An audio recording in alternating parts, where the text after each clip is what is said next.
O yan. Buhay na. Tingnan nyo. Tapos, puprotect. Sige, mawawala rin protect niyan. Pero yung concern dapat dyan is mawawala dapat yung ilaw niyan. Yung liwanag na yan, mawawala dapat yan. Hindi normal yan. Tapos dalawang bulb yung gamit ko. Hindi normal yan. Dapat bumaba yan. Or parang baga na lang siya. Yung sa kanya maliwanag oh. Ibig sabihin, mayroong mataas na bias dyan. So ayun guys, welcome to my vlog. Ayun, for today's video. Bali, eto, Technomaster ulit. Sunod-sunod na naman yung power amplifier na gawa natin. Bali, ang ginagawa ko, alternate na lang. Power amp sa mga susunod na araw. Tapos susunod na araw na naman ulit is integrated na naman para magampanan natin yung trabaho natin. Ito, Technomaster na CA20. Ang mayari nito ay si Sir, eto, may nakasulat to dito Rogelio Felisario ng Taytay Rizal. Ayan.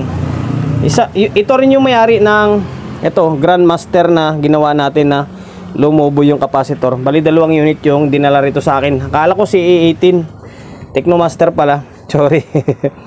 Ang issue nito kaya dinala dito sa atin, common issue na mga CE na unit kahit na iba-ibang brand. Pero basta mga CE series, halos parehas yung issue. Yung umiinit yung channel A or either channel B. Ayan. Tapos bigla na lang magpo-protect. Ayan. Kaya ito naka-on na siya kasi naka-on, naka-standby na siya kasi binuksan ko na. Ayan, yung takip niya para hindi na maba yung video natin kasi paulit-ulit na lang din naman yung video natin Ayan. Bali, ito yung mission natin for today's video na sana may balik natin sa dating kalagayan yung unit ni Sir na hindi na siya umiinit and then yung magpo-protect. Ayun. Bago natin simulan to, siyempre magpasalamat pala muna tayo. maraming salamat sa may-ari nito na si Sir Rogelio Felisario ng Taytay Rizal. Maraming salamat dahil tayo ang pinagkakatiwalaan na gumawa ng unit nila. Ayun.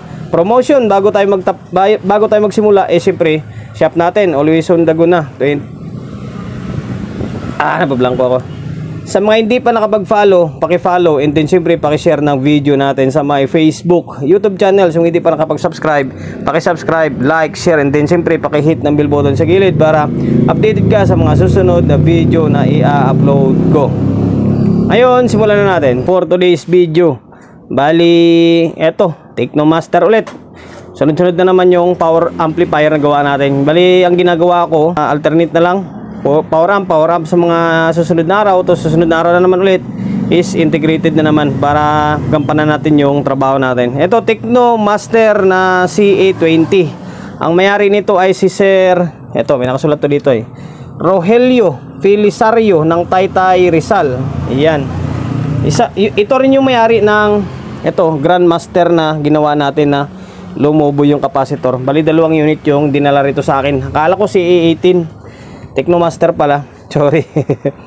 Ang issue nito kaya dinala dito sa atin, common issue na mga CE na unit kahit na iba-ibang brand. Pero basta mga CE series, halos parehas yung issue. Yung umiinit yung channel A or either channel B. Ayan. Tapos bigla na lang magpo-protect. Ayan. Kaya ito naka-on na siya kasi naka-on, naka-standby na siya kasi binuksan ko na. Ayan, yung takip niya para hindi na maba yung video natin kasi paulit-ulit na lang din naman yung video natin Ito yung mission natin for today's video na sana may balik natin sa dating kalagayan yung unit ni Sir na hindi na siya umiinit and then yung magpo-protect. Magpasalamat pala muna tayo. maraming salamat sa may-ari nito na si Sir Rogelio Felisario ng Taytay Rizal. Maraming salamat dahil tayo ang pinagkakatiwalaan na gumawa ng unit nila. Sa mga hindi pa nakapag-follow, paki-follow and then siyempre paki-share ng video natin sa my Facebook, YouTube channel. Kung hindi pa nakapag-subscribe, paki-subscribe, like, share and then siyempre paki-hit ng bell button sa gilid para updated ka sa mga susunod na video na i-upload ko. First step na gagawin natin dito para malaman natin kung alin yung channel yung may problema, bakasin natin yung supply niya pa isa-isa. Unang move ay dito muna tayo sa channel 1. Baklasin ko muna itong channel 1. para malaman natin kasi nakalimutan ni sir kung anong channel yung may problema. Okay, tika lang. Dito tika lang, nahirap. Tinanggal ko na yung sakit. Ang hirap niya tanggalin. Ito, yan. Yan natin, baka mamaya mali. Mamaya magkamali tayo. Ayan, tama. Ito, baklas na yung channel 1. Ayun, naka-plug oh. Naka-bulb muna tayo. Or, ipakita ko pala muna. Mali balik. Mali yung move na ginawa natin. Balik natin ito. Pakita ko pala muna sa inyo na ganun yung issue. Mali, wrong move tayo. Balik. Take 2. Balik muna natin ito. Mabira oh.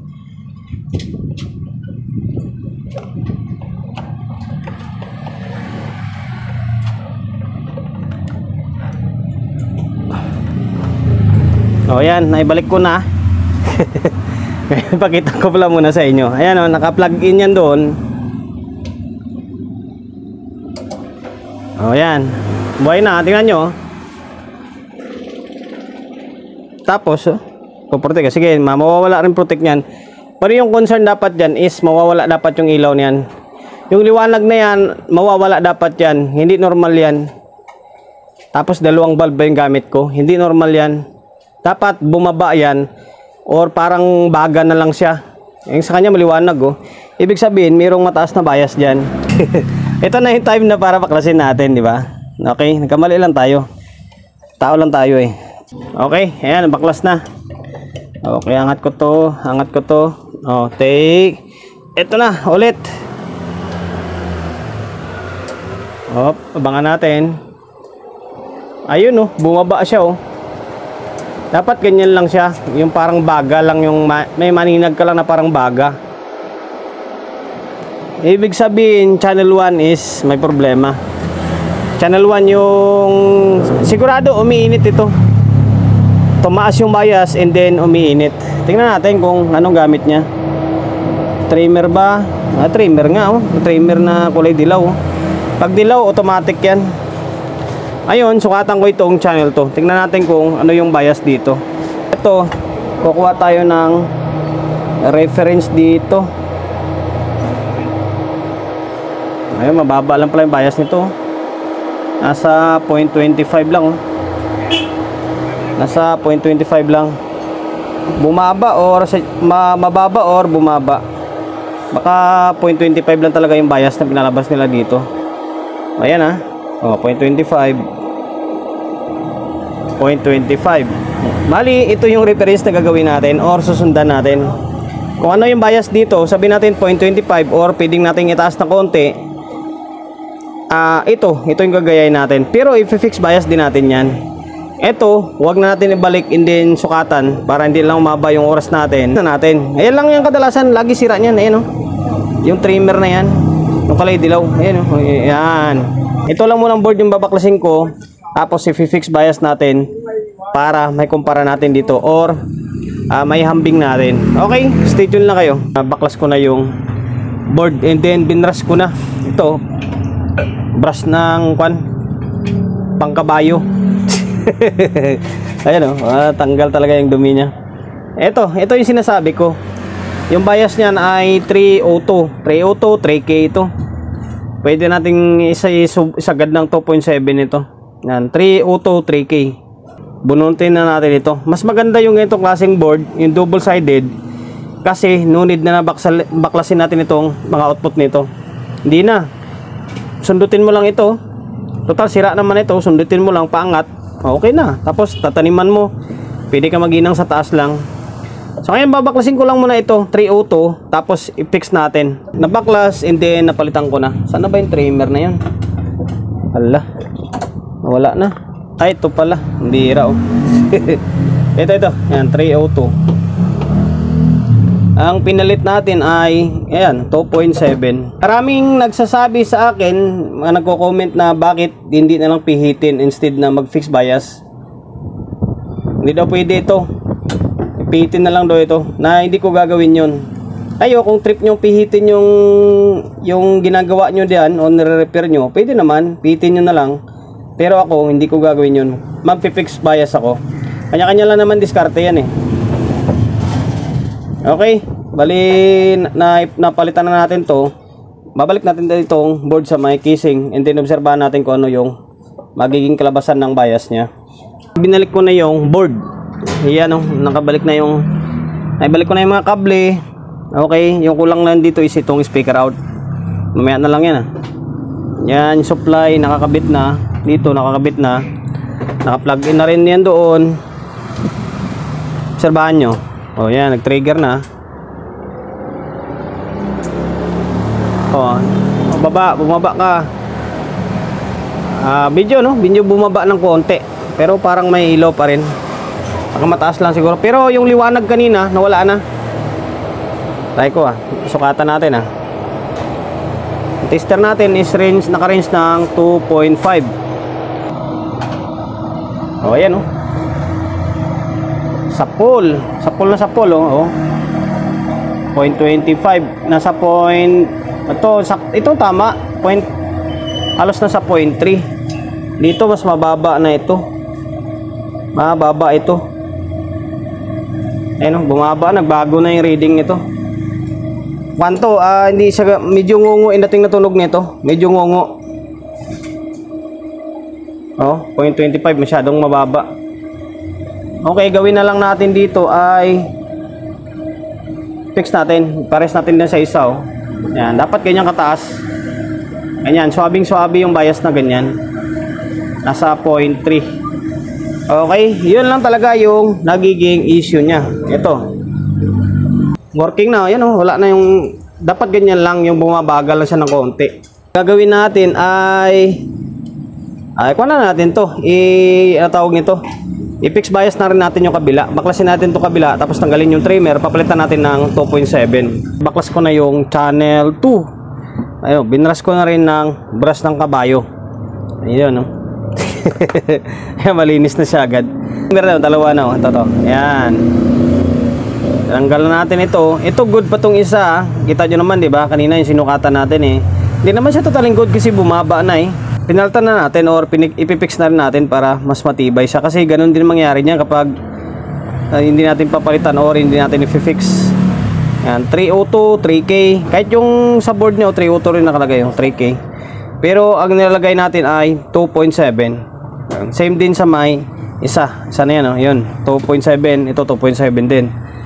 So ngayon, babalik natin ulit ito. Tapos sukatan natin. Tingnan natin kung magiging pantay sa may kabila para ma-audio test natin matapos na yung vlog natin. Naibalik ko na yung board. Ayan, naibalik na lahat ng kable. Okay. Kulang na lang dito is tornilyo. Itong isa, tinornilyo ko na oh. Okay, ito. Yung switch nito ay pack switch. Ilolong press mo lang para ma-trigger yung soft start niya. Ayan.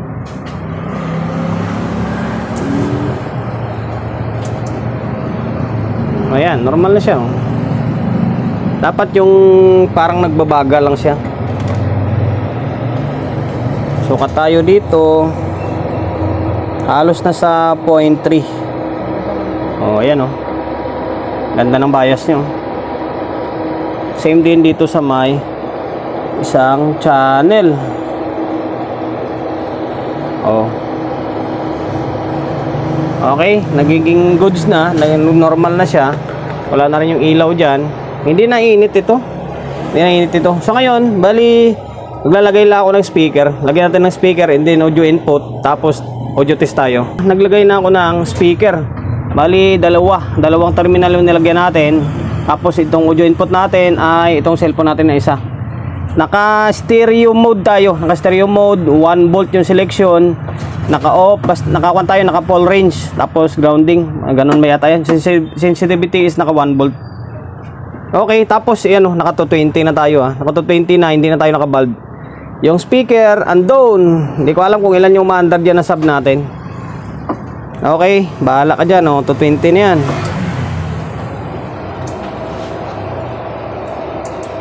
Ayan, naka-play na yung cellphone natin doon.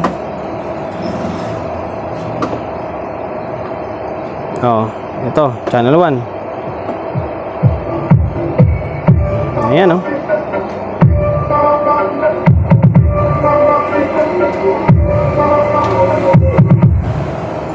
Channel 2. Okay. Solid. Solid ng tunog ng sub.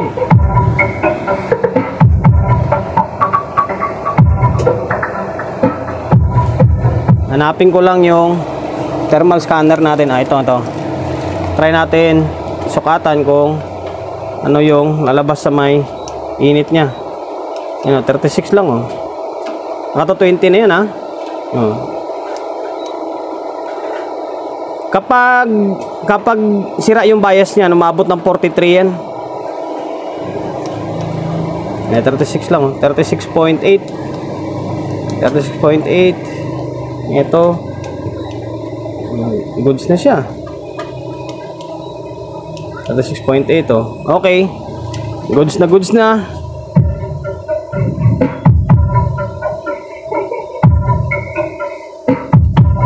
Ayun. Mabilisang vlog lang naman ito. Share from sino ba pangalan nito? Ayan. Sir Rogelio Felisario ng Taytay Rizal. Bali, ox na yung Tecno Master na CA20 mo. Bali, hindi na uminit ito and then hindi na magpo-protect ito. Maraming salamat sa pagkakatiwala mo ulit ng unit mo rito sa akin ha. Bali, okay na yung Tecno Master mo, okay na rin itong Grandmaster mo. Gusto magpapa-repair along sa Oyo, Quezon City, number 61, Don Julio, Gregorio Street, sa Oyo Road, sa Oyo, Quezon City. Social media pages natin, sa mga hindi pa nakapag-follow, paki-follow and then syempre paki-share ng video natin sa my Facebook, YouTube channel. Kung hindi pa nakapag-subscribe, paki-subscribe, like, share, and then siyempre paki-hit ng bell button sa gilid para updated ka sa mga susunod na video na i-upload ko. Ingat, God bless, and then peace atin lahat. Sana nakapagbigay ideya ako sa mga kapwa natin technician. Yung medyo bago-baguan pa lang ha.